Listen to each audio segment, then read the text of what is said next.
Hi, it's Kate here, and I'm super excited. I've just received the OrcaTorch D530V, and I can't wait to tell you about it, to test it out and to show you some of the shots that I've taken. The OrcaTorch D530V has a 1200 lumen light.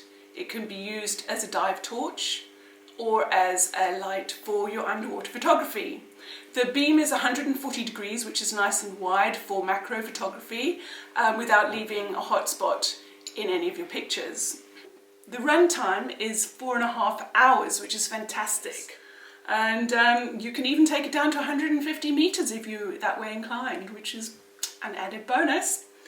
And it's also quite nice and light. OrcaTorch tell us that it weighs 145 grams.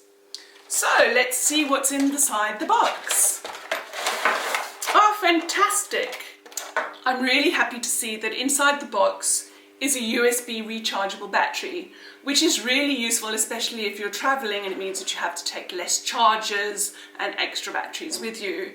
It also comes with a USB charger cable, which you can plug into your computer or into USB adapter, and then plugs into the end of the battery. Once your battery is charging, you'll see a red light on the end, and once the battery is charged, fully charged, a green light will appear. The torch is incredibly well made, as is with all other OrcaTorches. It's got a lovely, easy push button with 2 different strengths, bright, slightly less bright, and off. So it's very easy to use, especially when you're underwater and you don't want to worry about how many presses you need to turn it on and how many presses you need to turn it off. It's pretty straightforward.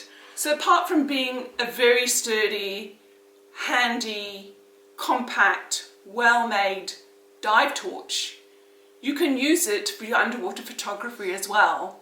Because the beam is 140 degrees, you can use it for your normal macro photography, and you can also use it, if you buy the added extra, you can use it as a snoot torch. Now, a lot of my friends call me Miss Snooty because I absolutely love snooting underwater. I just love the quality of light that snooting brings to an underwater photo and how it makes the colours pop.